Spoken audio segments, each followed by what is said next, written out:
Atau kelompok dua atau kelompok dua ya? Kelompok satu kesiapannya. Bentar saya cek. Ada Pak Asep, Pak Muhammad Rifki, sama Restu. Ibu Hmm. Restu. Itu Yang kelompok itu nggak ada. Nah, Oh, itu yang minggu kemarin juga banyak yang nggak ada itu ya? hmm, benar Prof. Minggu kemarin itu kan mulainya jam berapa ya? Jam kalau di sini jam setengah 8. Itu yang 6 orang Pak, Prof hadir. Nah, ini pesertanya sebenarnya berapa? Hmm. Harusnya. Hmm. Tadi kita lihat info 4. Kalau udah Kelompoknya ada 6. 6 kelompok. Inje, 18 harusnya. Eh, kelompoknya 6 tapi ada yang isinya kalih, Prof. Hmm, ini terus gimana nih kalau nggak ada kelompok yang muncul dan eh, presentasi? geser, geser ke kelompok berikutnya berarti. Kelompok berikutnya, Ini Prof. boleh. Nah, sekarang siapa yang siap? Kelompok 3 sudah kita coba diskusikan tadi Prof. Hmm. Mungkin kalau tidak ada yang ini boleh. Oke, gitu aja. Ya,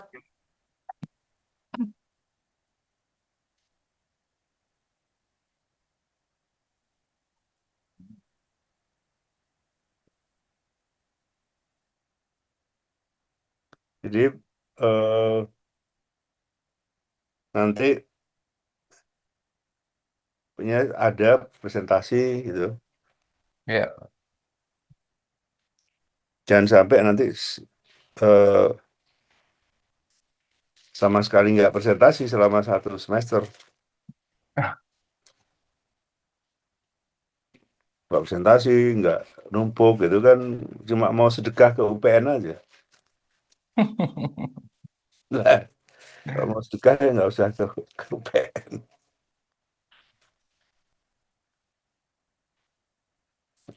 Udah silakan. oke. Eh, Kalau begitu, ini Pak Prof izin kami baik Assalamualaikum. malam Bapak Ibu semua teman-teman. Jadi mohon izin dari kelompok 3 ya untuk mempresentasikan terkait dengan tugas ya. Jadi izin kami share screen. Yuk, Baik,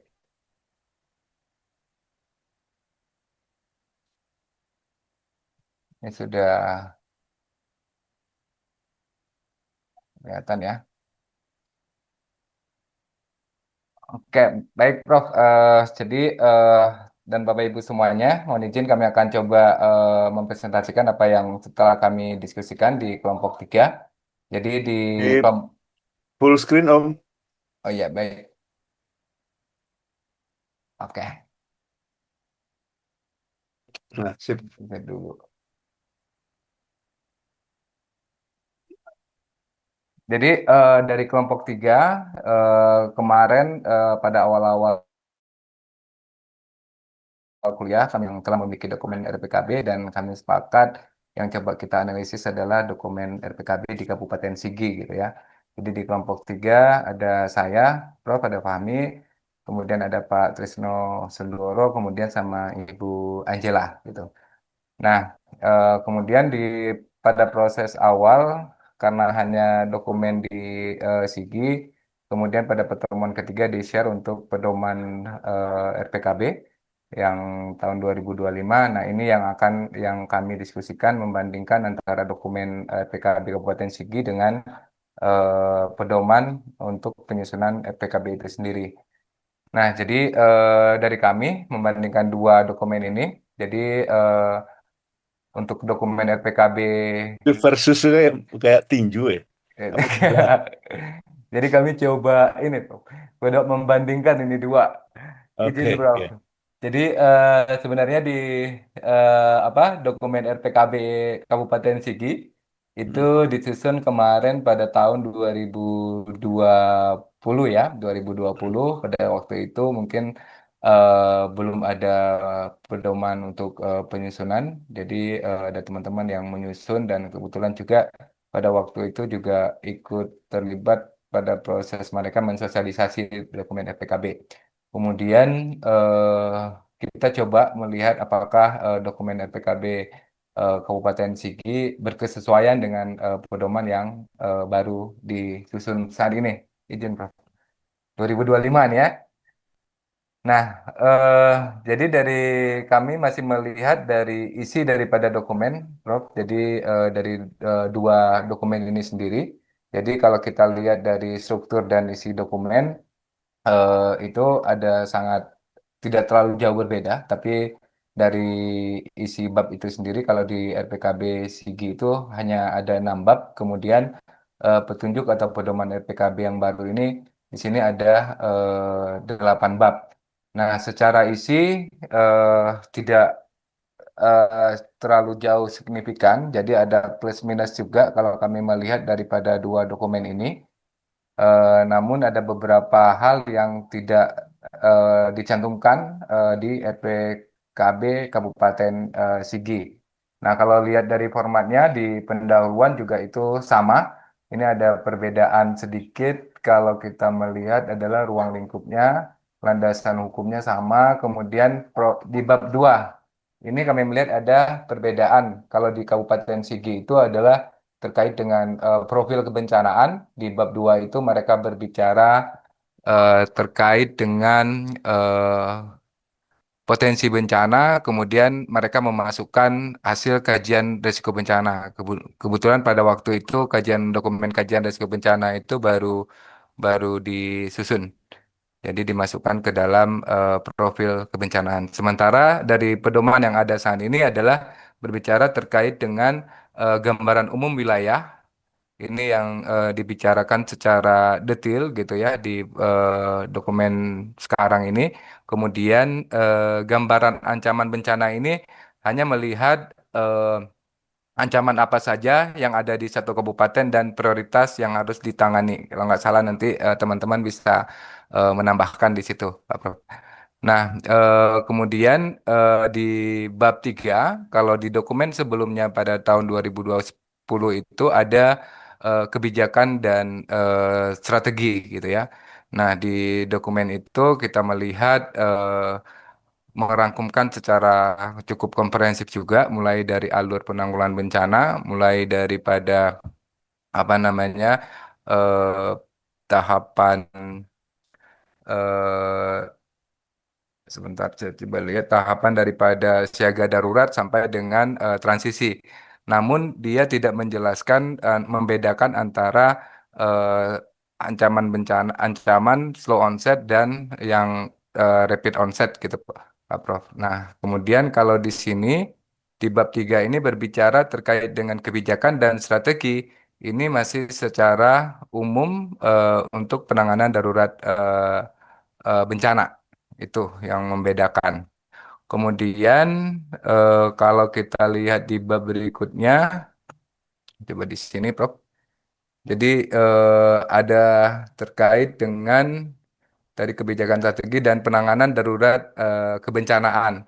Nah, penanganan darurat kebencanaan ini ada di petunjuk dokumennya yang baru untuk RPKB-nya. Sementara di RPKB Kabupaten Sigi itu dijelaskan pada bab 2 terkait dengan kebijakan tadi dan juga ada di bab 4 untuk penjelasan terkait dengan sistem komando.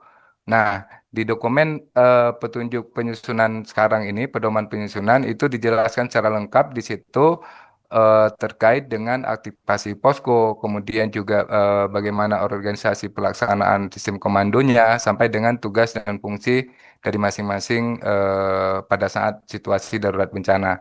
Nah, ini yang membedakan antara dokumen 2020 dengan pedoman yang ada saat ini.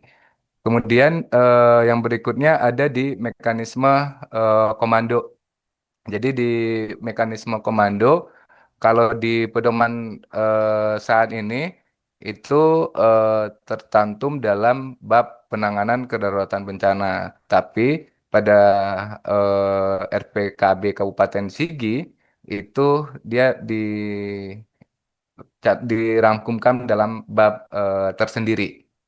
Itu. Jadi pada dokumen Kabupaten Sigi kemudian eh, berikutnya adalah kalau di Kabupaten Sigi, RPKB yang telah disusun itu, dia tidak menjelaskan terkait dengan pengendalian dan pemutakhirannya. Itu sama sekali tidak ada, namun pada pedoman saat ini itu sudah dicantumkan ada bab 6 dan bab 7 dan bab 6 bab 7 gitu. Terus untuk pengerahan sumber daya, jadi ini terkait dengan pengerahan sumber daya. Saya geser dulu.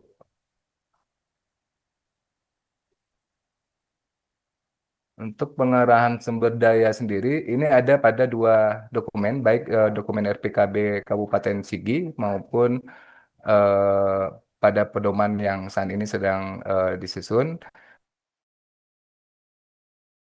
Ini menjadi komprehensif, gitu ya, di mana bagaimana pengelolaan masing-masing sumber daya yang ada, mulai daripada mekanisme pendistribusiannya, kemudian pelaporan dan penghapusan sumber daya yang ada itu sendiri. Kalau memang itu ada yang didistribusikan atau yang telah didistribusikan ataupun misalnya ada yang rusak sehingga ada aset-aset yang dihapus, itu dijelaskan di bab untuk pengerahan sumber daya.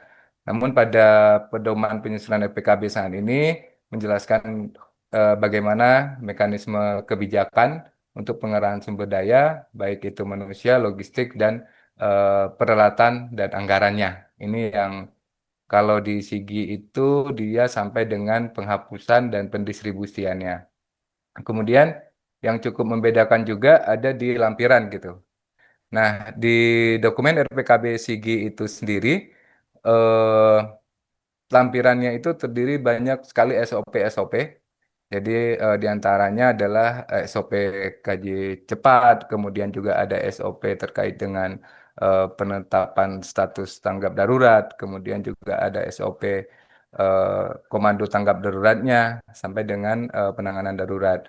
Nah, kalau di dokumen yang saat ini ada, yang pedoman yang ada, itu ada beberapa lampiran. Yang pertama itu ada terkait dengan SOP lampiran pada pedoman terdiri dari susunan tugas pelaksana penanganan darurat. Kemudian di situ ada album petanya, ketersediaan sumber daya, dan berita acara penyusunan proses RPKB itu sendiri. Ini kita menganalisis secara struktur daripada isi dokumen. Nah, kebetulan saya teringat juga, Prof, izin pada saat sosialisasi kemarin itu dokumen RPKB ini di Kabupaten Sigi. Nah, waktu itu teman-teman juga pada waktu itu sedang menyusun rencana kontingensi untuk banjir gitu ya.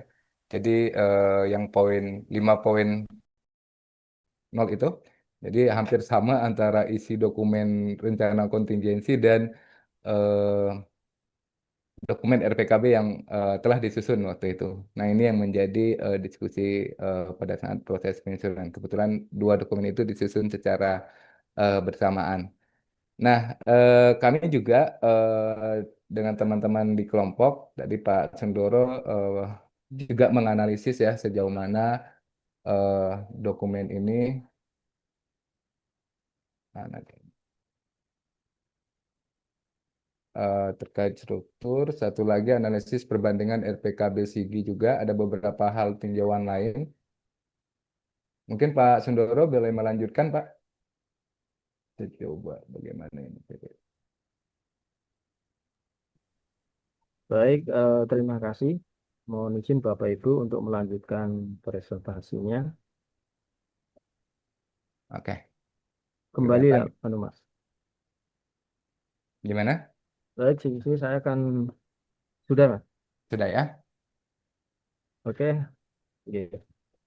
Baik, Bapak Ibu, saya akan melanjutkan presentasi dari Mas Fahmi. Di sini saya akan menganalisis perbandingan RPKB Sigi tahun 2020 dengan pedoman RPKB 2025. Dari aspek rencana kontingensi bahwa potensi permasalahan dalam RPKB Sigi 2020 di sini belum eksplisit, artinya dipisahkan antara RPKB dengan rencana kontingensi RPKB Sigi 2020 ini hanya memuat alur tanggap darurat dan strategi umum. Sedangkan konsekuensi untuk pembiayaan anggaran bisa tidak teralokasi secara spesifik untuk skenario bencana tertentu atau single hazard. Hal ini dapat memicu tumpang tindih atau kekosongan pendanaan ya. Sedangkan dari efektivitas RPKB Sigi 2020, RPKB ini efektivitasnya terbatas untuk multi hazard, tetapi tidak cukup operasional jika bencana spesifik, misalnya gempa, gempa maupun banjir bandang. Kesesuaian dengan pedoman RPKB 2025 bahwa pedoman 2005 ini menegaskan RPKB yang harus diturunkan menjadi rencana kontingensi single hazard sebelum rencana operasi. Terus kalau dilihat dari aspek rencana operasi bahwa potensi permasalahan dalam RPKB Sigi 2020 belum ada mekanisme jelas penurunan RPKB ke rencana kontingensi maupun rencana operasi yang hanya menjelaskan dan hanya menjelaskan SOP dan struktur komando tanggap darurat. Konsekuensi untuk pembiayaannya bahwa risiko penggunaan dana tanggap darurat tanpa dasar rencana operasi yang terukur, sulit akuntabel dan saat diaudit ya. Untuk efektivitasnya, RPKB Sigi 2020 hanya efektif untuk untuk gambaran koordinasi kurang pada operasional di lapangan. Kesesuaiannya dengan pedoman RKB 2005 tidak sesuai dengan pedoman 2005 yang mewajibkan adanya rencana operasi darurat bencana yang disusun saat status darurat ditetapkan. Dari segi pembiayaan juga eh, potensi permasalahan pada RPKB 2020 ini menyebabkan sumber pendanaan dari APBN, bantuan dan mekanisme bantuan logistik tetap belum rinci pembagian sumber dana dari APBN maupun dari APBD maupun APBN serta lembaga donor. Konsekuensi ini untuk pembiayaan menyulitkan koordinasi pendanaan lintas lembaga, rawan keterlambatan bantuan logistik dan dana siap pakainya. Efektivitas RPKB Sigi 2020 cukup efektif untuk memanfaatkan sumber daya darurat, tetapi kurang transparan dan akuntabel. Kesesuaian dengan pedoman RPKB 2025 bahwa sebagian sesuai dengan pedoman 2025 yang menekankan diversifikasi sumber biaya seperti APBN, APBD, swasta, dan donor dengan mekanisme yang jelas serta pemutakhiran yang rutin. Dari aspek efektivitas, tidak ada penekanan pada uji RPKB atau simulasi gladi kedaruratan pada potensi dalam RPKB Sigi 2020. Sedangkan untuk efektivitas RPKB di Sigi ini terdapat implementasi di lapangan yang kurang teruji ya. Dengan kesesuaian pada pedoman RPKB 2005 tidak sesuai dengan pedoman ini yang mewajibkan uji coba RPKB secara berkala.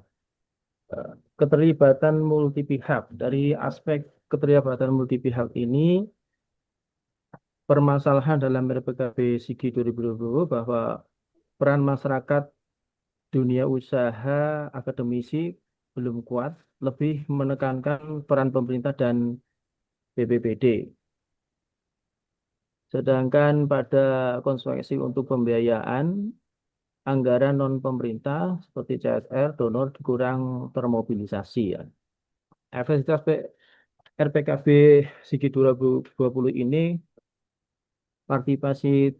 partisipasinya terbatas, aktivitasnya rendah pada situasi bencana besar. Sedangkan kesesuaian dengan pedoman RPKB 2025 tidak sesuai yang menekankan penyusunan partisipasi lintas sektor yaitu pemerintah, swasta, NGO, dan komunitas. Lanjut Mas Fahri.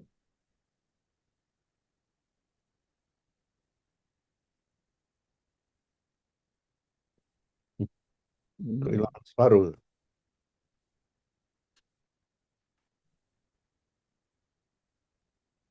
Rekomendasi penyusunan RPKB Kabupaten Sigi agar sesuai dengan pedoman Kok 2025 cuma ini. separuh ya ini ya? Iya Pak, ini ada kesalahan teknis ini Mas Fahmi. Oh ya udah, nanti dibenerin. Kalau Enggak begitu lagi. saya lanjutkan ke Mbak Iki apa Angela, sih? monggo Mbak. Boleh, nanti mungkin Rekomendasi bisa penyusunan Inje. RPKB Pak. Mm-mm. Nah, saya izin ke teman dokumen, nggih. Di sini kita nanti melihat tata tulis dan beberapa unsur unsur struktur dari dokumen. Pertama, untuk RPKB Sigi 2020 itu masih bersifat normatif dan administratif. Fokusnya masih struktur komando, SOP, dan sumber daya umum. Untuk struktur komando dan SOP, kami sudah berdiskusi bahwa strukturnya adalah terinformasikan, terkomunikasi dengan baik. Untuk pedoman RPKB 2025 lebih menekankan integrasi rencana kontingensi single hazard dan rencana operasi darurat sebagai turunan wajib RPKB agar lebih operasional, terukur dan akuntabel. Untuk RPKB Sigi di sini masih belum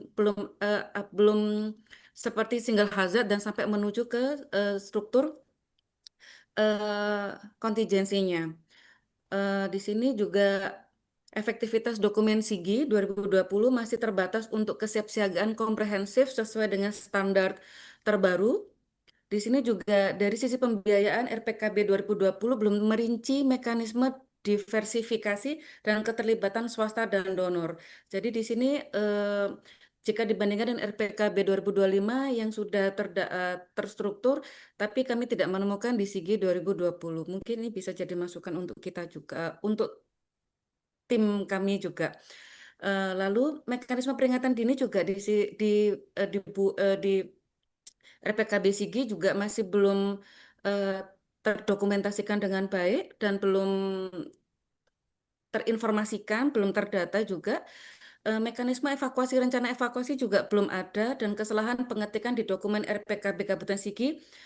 Setiap bab kami temukan lumayan banyak typo dan banyak struktur penulisan yang tidak sesuai, sedikit tidak sesuai. Lalu, nah dari tim kami sempat berdiskusi mendapatkan tugas ini selain kita menyelesaikan tugas eh, perorangan, kami juga berdiskusi. Kami sudah mencari beberapa literatur, beberapa sumber, namun format dokumen yang paten yang sesuai itu belum ada. Saya barusan melihat di grup wonten kiriman dari Prof nggih, itu eh, SOP. Namun kami sempat berdiskusi untuk pedoman itu struktur penulisannya itu bagaimana? Karena ada yang 6 bab, ada yang 8 bab, ada 9 bab, bahkan sampai 5 bab. Bahkan ada khusus misalnya di daerah Surabaya itu eh, dia memakainya perwali. Jadi harusnya ini bagaimana? Ini nanti ini mungkin buat bahan diskusi tim kami untuk pertemuan hari ini. Kami juga berdiskusi karena kami menemukan beberapa file itu pemutakhiran itu ada yang per 3 tahun, ada yang per 5 tahun. Kami di sini juga tidak mengetahui standar pemutakhiran itu per berapa tahun. Lalu apakah misalnya dilakukan per 3 tahun, lalu jika ada misalnya kejadian apa ya, kejadian penting, apakah itu boleh melakukan revisi keseluruhannya atau hanya seperti kayak ada pedoman, lalu kejadian pentingnya adalah mengikuti seperti paper berikutnya. Itu juga kami masih diskusikan. Lalu SKPBD, pos komando, pos pendamping, pos lapangan, dan pos pendukung juga masih belum belum terstandar, ada yang membicarakan, ada yang tidak membicarakan. Nah, ini dan kepentingannya ini juga sepertinya belum apa ya, terpaparkan dengan baik sehingga pengertian dari beberapa modul dari pedoman yang kami baca bersama di grup itu tidak seragam.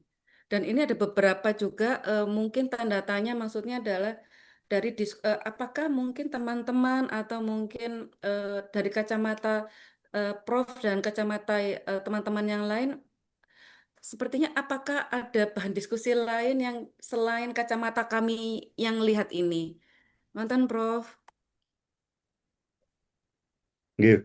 ruang dan waktu saya kembalikan ke Prof. Hehehe. Sebelum ngobrol, aku tak kamar kecil dulu ya. Siap, Prof.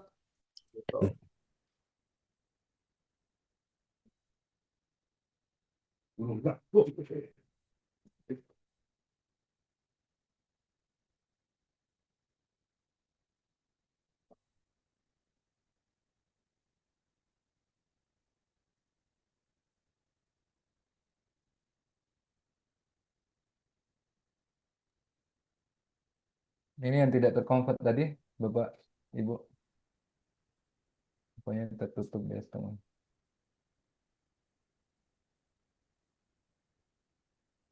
Pak Sendoro mungkin bisa nambah nanti ya, sebentar ya.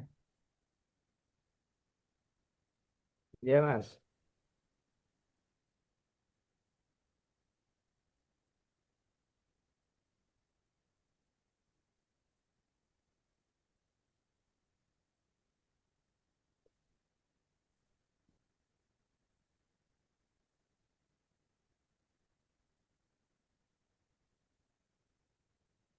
Oh, ini lembar ini harusnya seperti apa ya?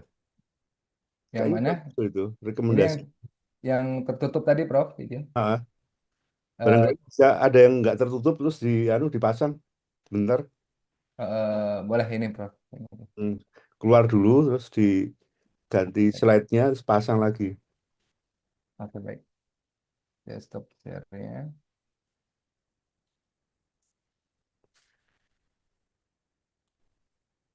Teman-teman lain nggak ada ya? Ya udah nanti. Hmm, Jadi izin Prof, mungkin saya sedikit nambahin juga bahwa apa namanya, mungkin kami juga karena tugas kemarin kan kita akan menyusun yang idealnya Prof. Jadi kami masih mendiskusikan terkait dengan format ini dulu gitu. Jadi nanti mungkin tugasnya hmm, akan kami lanjutkan juga. iya. Bentar, aduh nggak bisa di ini. Ya, coba convert. Eh,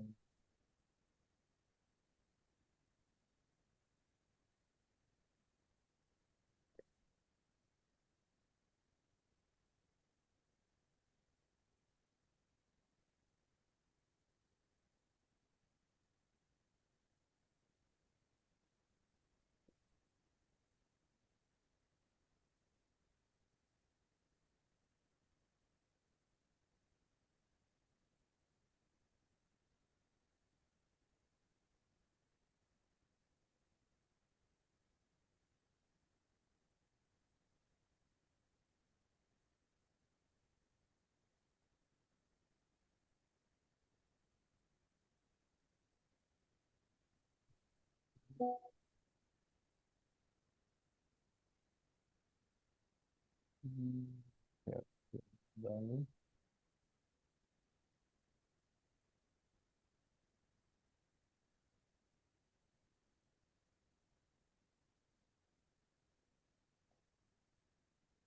Sudah kelihatan, Bapak? Yep. Uh,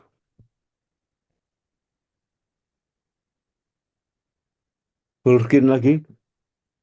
Gimana? Yuk. Silakan Pak. Tunggu. Udah. Diperbesar lagi, Mas. Ini sudah full screen ya. Udah ya kayaknya. Udah Baik, Bapak. full. Gak apa-apa, aku mendekat ke laptop. Wajahku Baik, gede kan Bapak Ibu. di situ.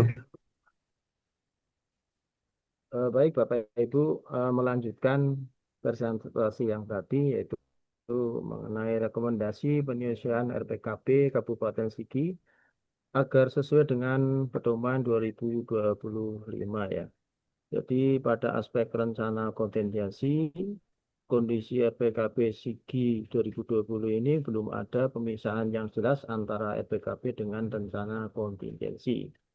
Jadi kelemahannya tidak ada skenario rinci untuk bencana tunggal seperti banjir, gempa, dan lain-lain. Rekomendasi perbaikan sesuai dengan pedoman 2025 yaitu menyusun rencana kontingensi per jenis bencana utama seperti banjir, gempa, likuifaksi dengan menggunakan data kajian risiko bencana yang terbaru.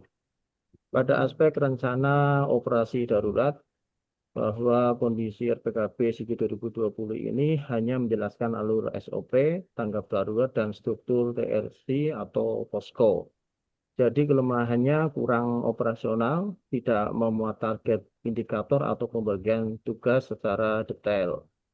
Rekomendasinya sesuai dengan pedoman 2025 yaitu mengembangkan rencana operasi darurat sebagai turunan dari rencana kontingensi yang harus meliputi tujuan operasi, indikator capaian, alokasi sumber dana, dan mekanisme monitoring. Pada aspek pembiayaan bahwa RPKB Sigi 2020 ini hanya menyebut sumber dana tanpa skema yang detail. Jadi kelemahannya rentan tumpang tindih, lambat cair, dan akuntabelnya lemah. Rekomendasinya bahwa terapkan diversifikasi pendanaan seperti APBD, APBN, CSR, donor internasional, sehingga mekanisme pendanaan cepat. Untuk aspek efektivitas dan uji coba bahwa RPKB Sigi 2020 ini tidak ada rencana uji coba atau simulasi pada RPKB. Kelemahannya dokumen hanya normatif, tidak teruji saat darurat. Yang direkomendasikan bahwa laksanakan uji coba atau simulasi minimal setahun sekali untuk tiap rencana kontingensi dengan melalui gladi posko ataupun gladi lapangan. Pada aspek keterlibatan multi pihak bahwa RPKB Sigi 2020 ini lebih dominan pada pemerintah dan BPBD serta peran masyarakat dan swasta ini kurang. Kelemahannya bahwa partisipasi rendah, sumber daya eksternal tidak termobilisasi. Rekomendasinya bahwa bentuk forum multi pihak dalam penyusunan dan evaluasi RPKB harus melibatkan masyarakat adat, LSM lokal, perguruan tinggi, media, dan dunia usaha. Pada aspek pemutahiran dokumen bahwa RPKB Sigi 2020 ini perubahan hanya disebutkan setiap 3 tahun atau jika ada bencana besar. Kelemahannya tidak adaptif terhadap dinamika risiko baru. Rekomendasinya sesuai dengan pedoman 2025 perlu diterapkan pemutahiran berkala tiap 5 tahun atau sesegera mungkin jika ada perubahan besar pada risiko atau struktur organisasi. Sedangkan pada aspek integrasi klaster, RPKB Sigi 2020 ini struktur RTRC dan posko ada, tetapi belum mengadopsi pendekatan klaster. Kelemahannya bahwa kegiatan lintas sektor belum terintegrasi, potensi duplikasi. Untuk perbaikannya atau rekomendasi sesuai dengan pedoman 2025 perlu diterapkan pendekatan klaster seperti klaster kesehatan, logistik, pendidikan, dan perlindungan sesuai dengan sistem komando darurat nasional. Demikian Bapak Ibu, tambahan yang tadi belum kelihatan. Waktu saya kembalikan kepada Pak Ede. Monggo Pak. Ya, nah di anu aja nggak apa, apa, Kami itu dulu. ditutup. eh, eh, nah, obrolan ini selalu kalau oh gini, bahwa wajar ya format RPKB yang disusun Sigi dan yang lain tentunya kalau dibuat di 2000 sebelum 2025 pasti berbeda itu. Bahkan kayaknya semua RPKB gitu itu belum ada yang mengacu ke 2025. Dan 2025 itu satu memang ada pembaruan konseptual sambil memperbaiki posisi. Jadi saya kemarin ngasih, kalau nggak salah ya, ngasih slide ke teman-teman agar belajar sendiri tentang perencanaan kesiapsiagaan, ya kan?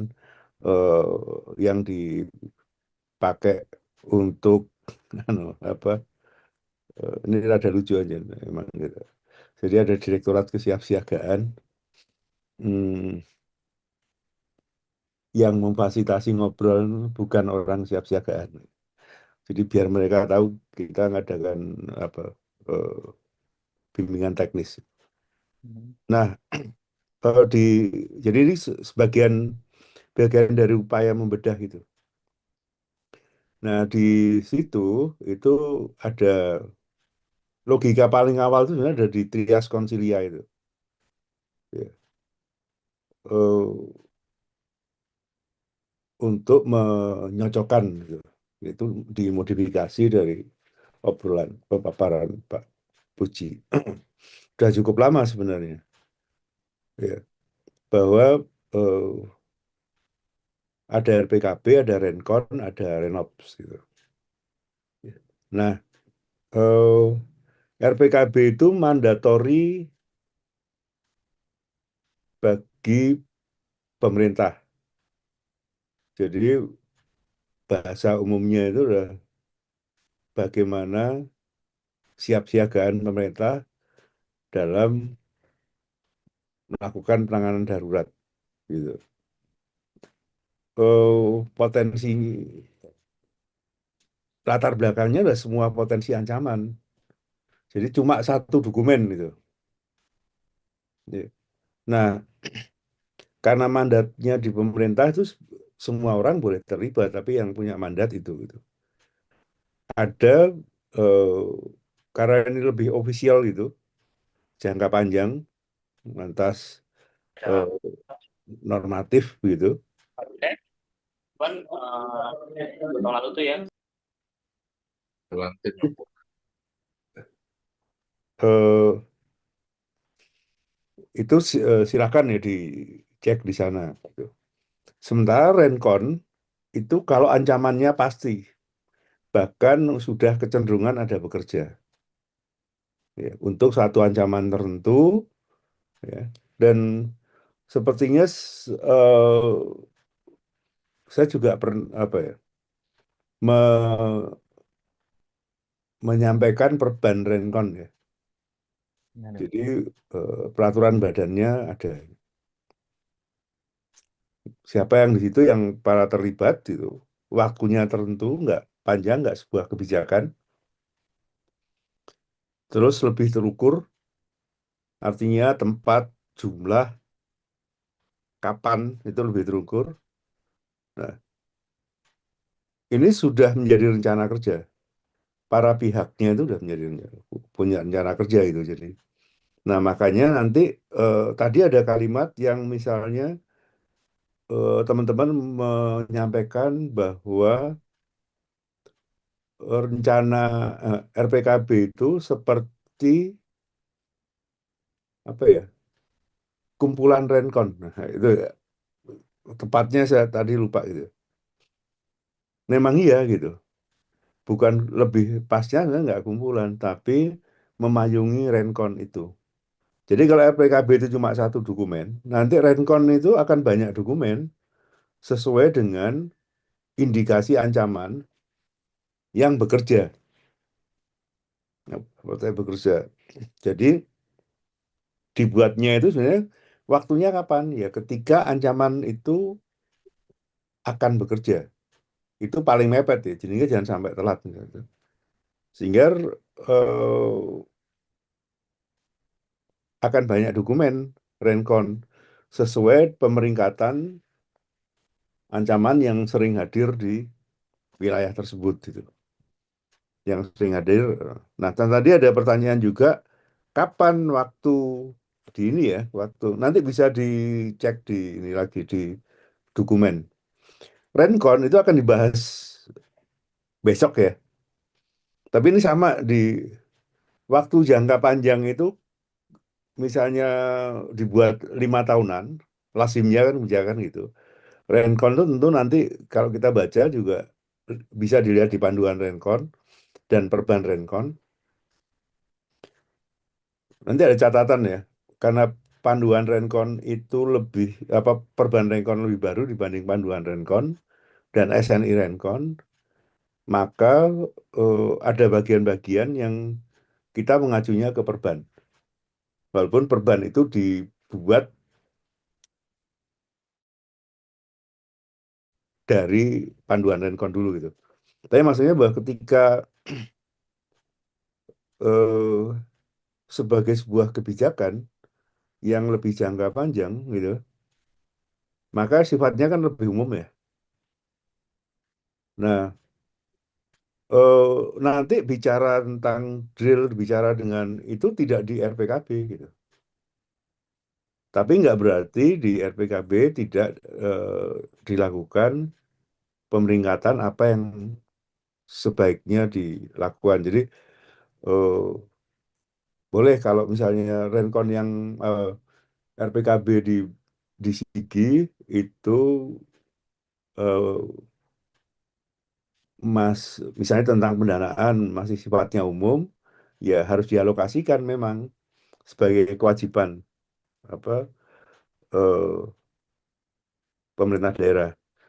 Tetapi sebagai kebijakan normatif gitu ya, nggak bisa memastikan para pihak di luar pemerintah itu berkewajiban.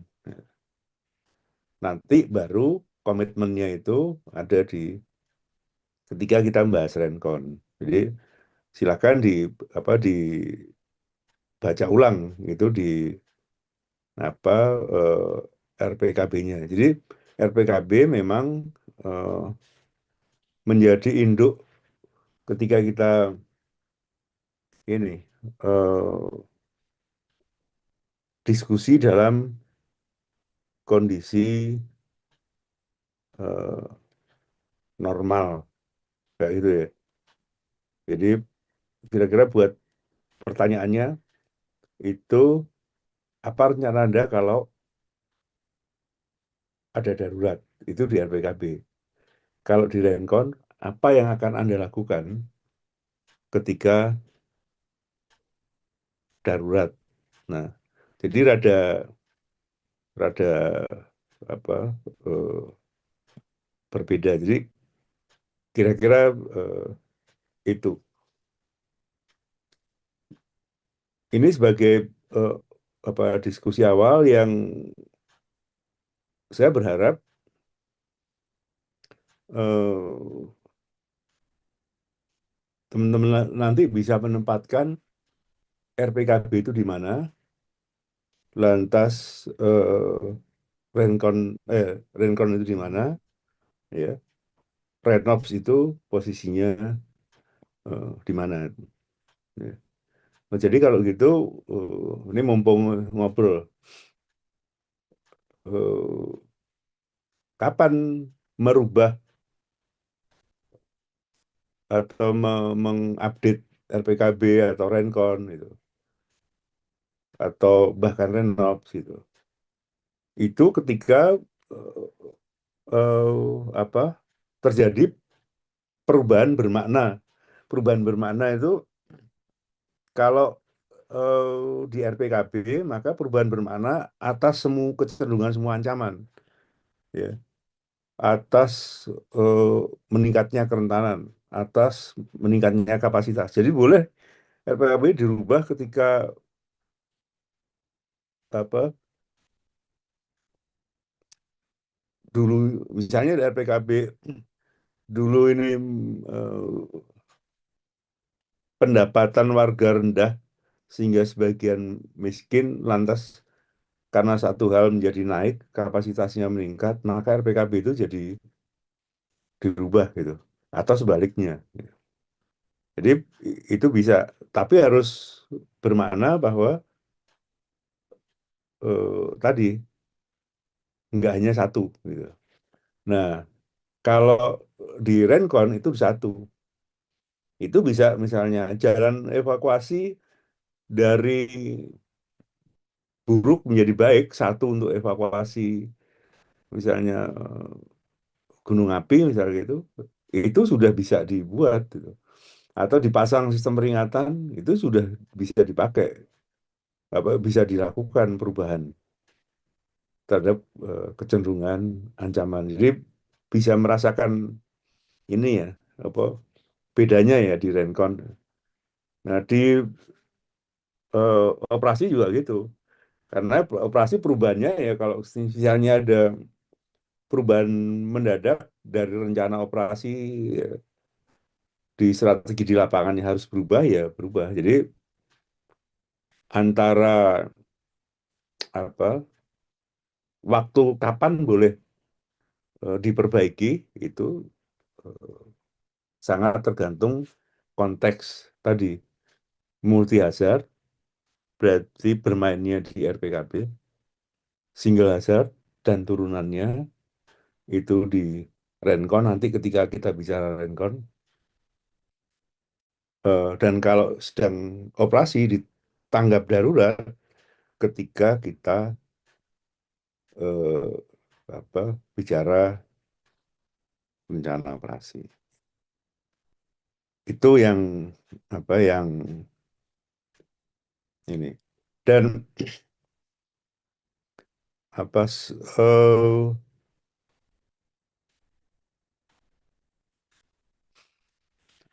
yang mendasari selalu kalau dibaca lagi gitu kan, itu selalu bagaimana kebijakan, bagaimana koordinasinya, tata kelolanya, dan bagaimana eh, pelaksananya. Tinggal levelnya dari yang sifat umum sampai nanti di apa di taktis gitu. Terus tadi ada misalnya bicara pos komando, bicara pos pendukung, ya, eh, posko, pos pendukung, pos pendamping gitu. Ya. Nah itu eh, pemaknaan mandatnya itu kan di Rencon gitu. Jadi jangan sampai nanti hal-hal yang rinci, ya, yang hadir perancaman itu dibahas di RPKB gitu. Tapi jangan sampai juga harusnya ada di RPKB itu kelupaan nggak kebahas tentang misalnya pengumpulan sumber daya yang umum lah nanti enggak atau siapa yang bertanggung jawab itu enggak itu. Ya, ya, karena itu nanti ada apa komponen-komponennya itu ada gitu. Pos komando, pos lapangan, pos pendukung, pos pendamping itu melekat di dalam sistem komando penanganan darurat bencana. Ya, harus ada gitu. Nanti detailnya ketika ancaman itu berbeda. Jadi demikian teman-teman. Ini yang saya tangkap dari itu ya, dari tadi diskusi. Silakan kalau ada lagi yang mengganggu pikiran. Minggu Iya, besok kan masih 2 kali lagi ngobrolin ini ya. iya, Prof. Nah, saya berharap eh, nanti eh, saya akan janjian dengan Om Arief misalnya. Kalau saya nggak bisa ya beliau, kalau eh, saya bisa ya saya apa, nongkrongin gitu. Tapi prinsipnya kita ini. Saya berharap teman-teman besok akan lebih lebih banyak yang anu apa yang merapat gitu. Biar nggak pas. Ini kan kayak bagian yang kan menyangkut tata kelola ya. Mhm. Bagian-bagian yang eh, jangan sampai kita semua tuh sesat pikir di perusahaan ini gitu. Aku sih kayak gitu aja. Pas ketemu orang gitu, waduh ini. Nah, jadi yang paling sederhana kan gini ya. Jangan sampai kita yang telah berhimpun, kumpul, ngobrol gini, nulis risiko aja pakai masih. Nah, itu ya jangan. Nah, itu. Terus apa ya, mm, jangan sampai kita pernah belajar bareng keliru gitu, eh, nggak paham hierarki perencanaan. Terus di darurat, di apa, ya ini yang urusan-urusan kebijakan, urusan-urusan tata kelola. Mari yuk, monggo. Iya. Mungkin izin Prof. Saya masih tergang ini juga sedikit. Terkait dengan beberapa ini ya tadi sempat kita memasukkan apa namanya terkait dengan rencana evakuasi gitu ya. Kemudian juga Mm, ada tadi kalau tidak salah itu ada evakuasi sama sistem peringatan ya tadi. mm, Nah, sebenarnya kalau kita melihat itu ada apakah itu akan dituangkan ke dalam dokumen rencana kontingensi, kita akan spesifik mm. berdasarkan hazard, kemudian atau dia ada di RPKB itu sendiri, terutama terkait dengan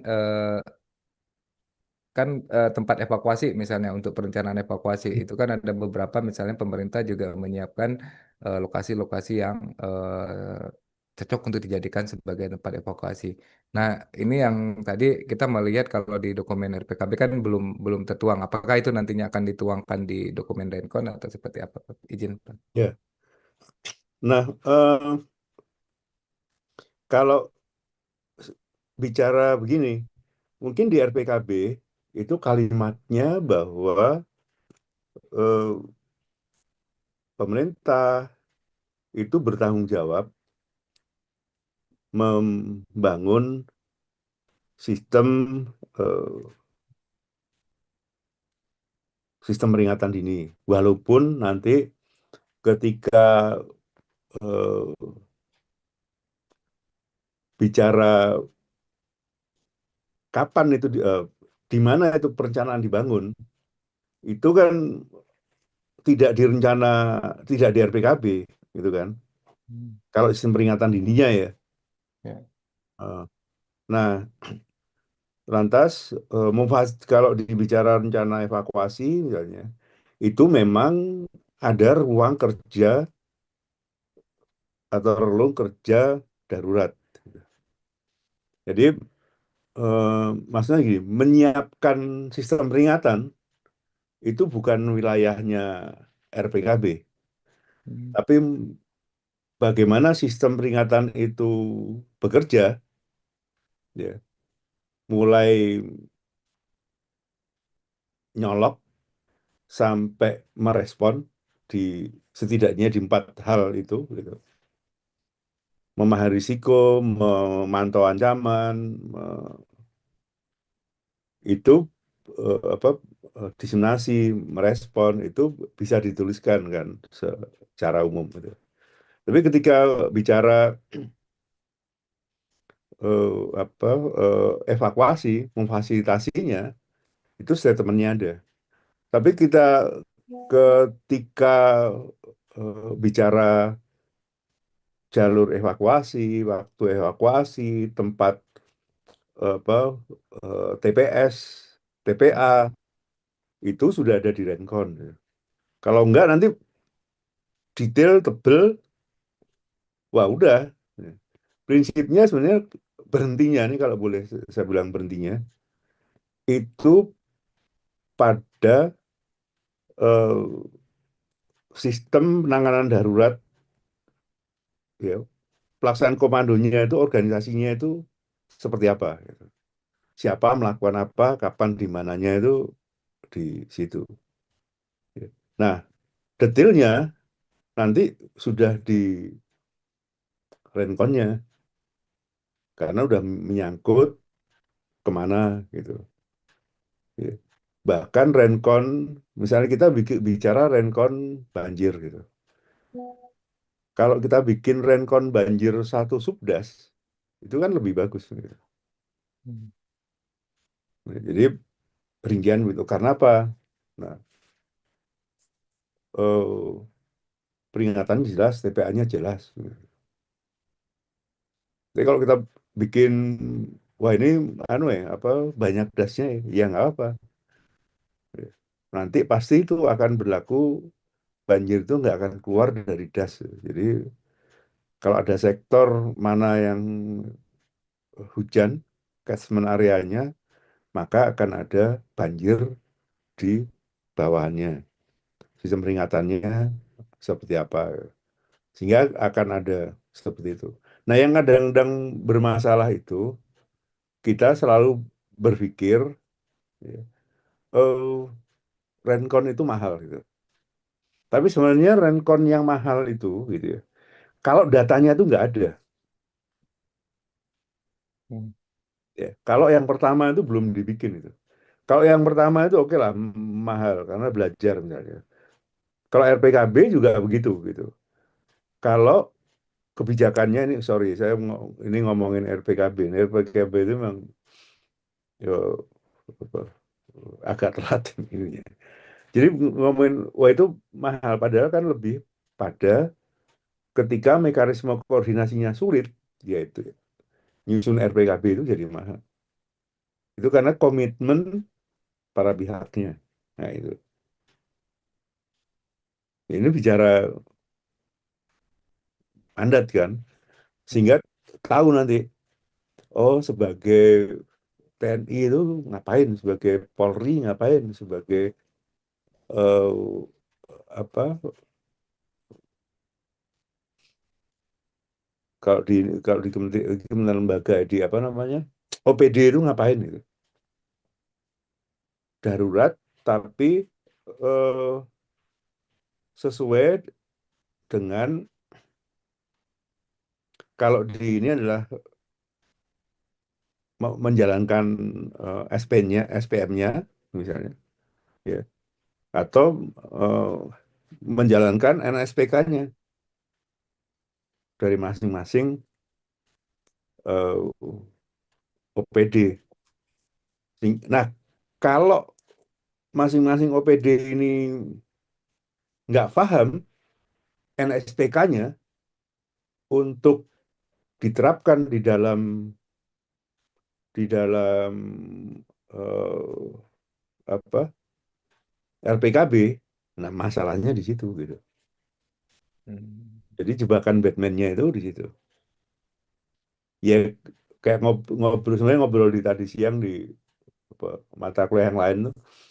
Kalau kita bicara bagaimana membangun, itu hampir semua OPD itu tahu NSPK-nya gitu. Bisa membaca dan naruh gitu. Ya. Tapi kalau ditanya bagaimana ngurangi risiko wabil khusus saat darurat, itu kayaknya malingkan muka pada gitu. Ya, ya. Terus ketika dia malingkan muka, sebenarnya kan eh, yang menarik menjadi, loh, kalau Anda membangun sekolah, membangun rumah, tapi lupa bagaimana mengurangi risiko atas sekolah, ya, siswa saat darurat, kan jadi ruwet. Hingga sering ketika membuat itu kayak tolah-tolah itu. Nah, contohnya itu ya. Jadi ini adalah ikatan komitmen awal bahwa pemerintah daerah itu bertanggung jawab pada keselamatan warganya, ya, ketika ada darurat. Nah, ini nanti yang dipakai, ya, apa, RPKB ini, dengan adanya RPKB akan mudah menyusun renkonnya. Hmm. Nanti sebaliknya sering ada kasus kan, wah ini belum ada RPKB-nya ya. Ya nanti kalau kita susun renkon seolah-olah itu kita mewakili nanti menyiapkan RPKB sehingga didorong ada RPKB, ya, agar bisa mayungin eh, renkonnya. Demikian obrolannya, obrolan itu. Silakan kalau ada yang lain. Ini nggak harus bertanya ya, tapi juga bisa konfirmasi ya. Kok aku jadi kayak anu nanti narasumber tunggal nanti. Ya, Enggak, tapi misalnya bisa, oh kayak gini nih. Nah, eh,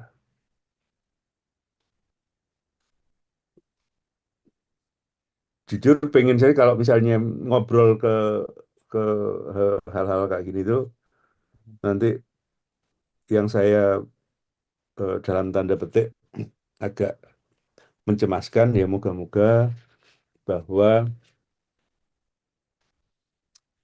eh, obrolan kita itu pas kita ketemu orang lain gitu, ini bisa kita sampaikan. hmm. Jadi teman-teman tuh jadi kayak agen aja tuh. Agen, anu ya, agen kampainer tata kelola kebencanaan yang lebih baik.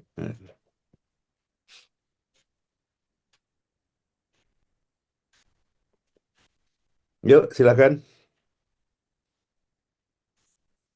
Kalau nggak ada, tak cukupkan sekian. Kita ketemu minggu Mungkin besok. masih, masih boleh nih Prof. Masih Oh, pendaftaran juga. gimana? Masih boleh Prof ya. Jadi mungkin saya juga belum melihat Prof apa namanya masih terpikir sebenarnya Hmm, terkait dengan dokumen Rencon yang 5.0 ya gitu ya. hmm, Eh, jadi jadi bahan diskusi juga sebenarnya dari teman-teman bahwa kalau memang dokumen RPKB itu sudah ada di satu daerah gitu, harusnya hmm, itu setiap rencana kontingensi itu dia akan berbicara terkait dengan skenario, kemudian hmm, analisis kebutuhan dan kesenjangan gitu ya. Nah, hmm, kemudian dan dan strategi penanganan bencana yang hmm, diskenariokan gitu ya. hmm. Nah, namun dilihat dari yang 5.0 itu kan eh, itu akan lebih tebal sebenarnya Prof gitu. Jadi ada sebagian terkait dengan informasi eh, daerah gitu, kemudian Hmm, juga ada eh, kemudian juga terkait dengan ancaman hmm, bencana, termasuk hmm, juga ancaman prioritas gitu ya ketika kita menganalisis ancaman prioritas itu. Jadi menganalisis dari kajian risiko bencana lagi gitu. Nah, apakah tidak cukup hanya misalnya kalau misalnya kita lihat dokumen Enkon itu di bab yang berbicara skenario, analisis kebutuhan, kemudian juga sampai dengan pengerahan sumber daya sesuai dengan skenario, Prof. Jadi itu yang Nah, kadang-kadang, kadang-kadang teman-teman Pemda atau kita yang menyusun itu besok diobrolin di Renkon ya sebenarnya ya. iya, iya. Ya sebenarnya ya. Hmm. eh jadi gini, ini sih, saya nggak tahu siapa yang ngawal di di Rencon karena nanti kalau nggak salah ada Kapita Selekta ya di bagian belakang, tapi silakan bisa tanya ke panitia. Jadi gini, orang merasa kalau nggak tebel itu nggak mantap, Iya, iya kan?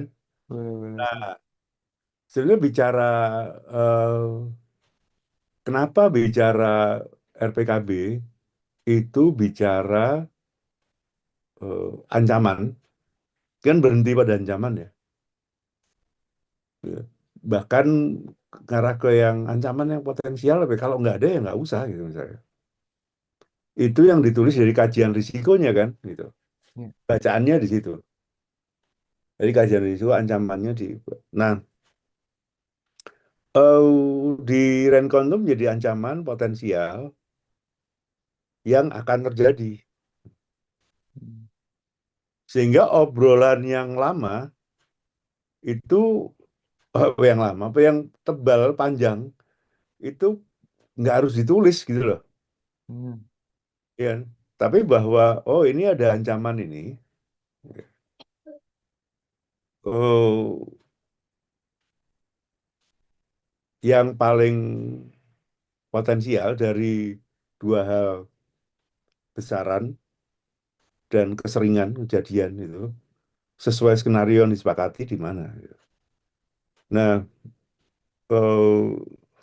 nanti juga akan ada ya ketika bicara rencon wilayah, rencon daerah, rencon komunitas, gitu.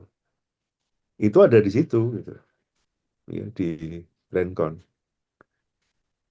Jadi ini diobrolkan Keren. nanti pas di rencon. Tapi eh, nanti gimana ya? Ya punya gini nih, kalau pas kapan-kapan saya berusaha akan masuk, kalau pas ngomong RPKB, kapan-kapan pas ngomong Rencon, kapan-kapan ngomong Renops gitu. Hmm. Untuk sekali lagi maaf tidak untuk menerima dan ingin menjawab semua pertanyaan ya. Tapi saya ingin menangkap konfirmasi gitu. Karena di hampir semua panduan Perban atau SNI menyangkut itu tuh ikut terlibat gitu. Jadi oh ini barangkali nanti bisa dibenerin, bisa kayak gitulah kira-kira gitu. Ya,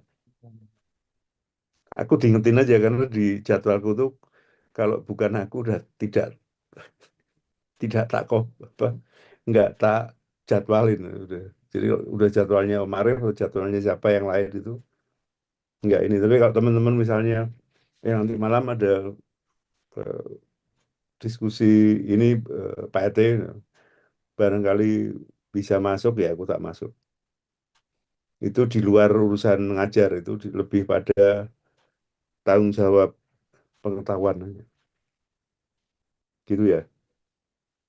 Diobrolkan besok pas Rencon aja ya, Om. Baik, baik, Bro. Nah, Pas Rencon dan pas orangnya banyak. Nanti kalau enggak, cuma sedikit itu yang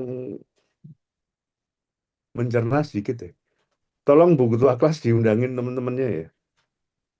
Daripada nanti anu apa kurang bermakna. Bas. Makasih itu aja. ya, terima kasih, Bro. Yuk sampai ketemu Ya, di Bro.